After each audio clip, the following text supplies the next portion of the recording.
Presidente. Em primeiro lugar, queria saudar os peticionários do movimento Assim Não é Escola. Ao longo dos últimos meses têm muitas vezes ajudado o Parlamento a refletir sobre as regras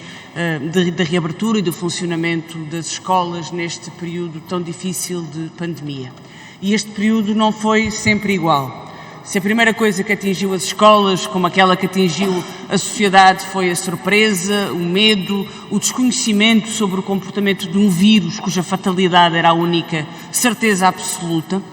esse desconhecimento também ele foi evoluindo e nós ficámos a saber mais sobre como nos proteger do vírus e como adaptar também os espaços físicos, os contactos sociais e também a escola e a educação à presença da pandemia. Depressa percebemos que fechar as escolas teria de ser o último recurso possível, porque os danos que elas causavam às crianças, aos jovens, ao seu desenvolvimento e às suas aprendizagens teriam consequências muito graves e muito para além da duração desta pandemia. Depressa percebemos também que se o problema do vírus era o contacto e o contágio que se dava pelo contacto, talvez as escolas tivessem de ter meios para poder conseguir combater o vírus, tendo o menor prejuízo possível para as crianças e alterando o menos possível aquilo que era a vida diária de aprendizagem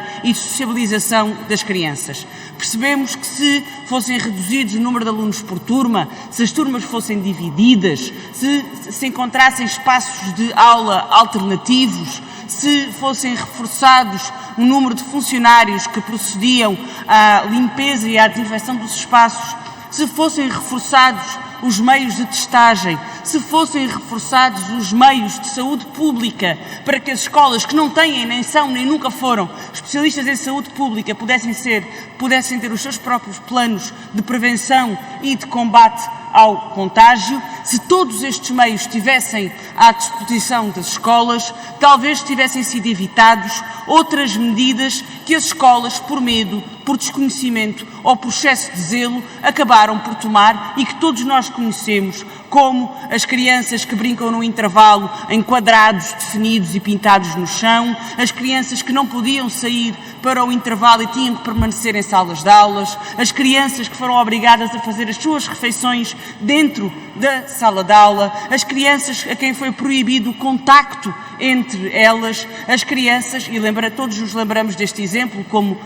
um dos exemplos, entre tantos, que tiveram processos disciplinares por partilhar o lanche, ou que foram obrigadas a manter-se em correntes de ar com as janelas abertas durante a vaga de frio do último inverno. Nós dissemos na altura, mantemos, tudo isto poderia ter sido evitado. Mas agora demos um salto e agora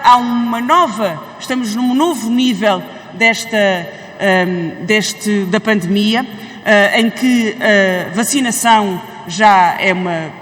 tem uma alta taxa de sucesso em Portugal, inclusive entre jovens adultos e entre as crianças mais velhas, e em que a testagem já é uma realidade. O problema agora é quando as escolas e as famílias confrontam a rigidez das regras dentro da escola com o aligeiramento das regras feito na sociedade, inclusive em relação ao uso de máscara. E aquilo que reclamam, e é esse apelo que nós deixamos também, é que haja clareza e que haja uniformização entre as regras fora da escola e as regras dentro da escola. Porque se o Governo tem uma norma que diz que a máscara não é obrigatória, as escolas têm que ter uma norma, também ela clara, uma orientação muito clara por parte da DGS e da tutela sobre se a máscara é ou não é obrigatória e em que sítios é que ela é ou não é obrigatória. Caso estas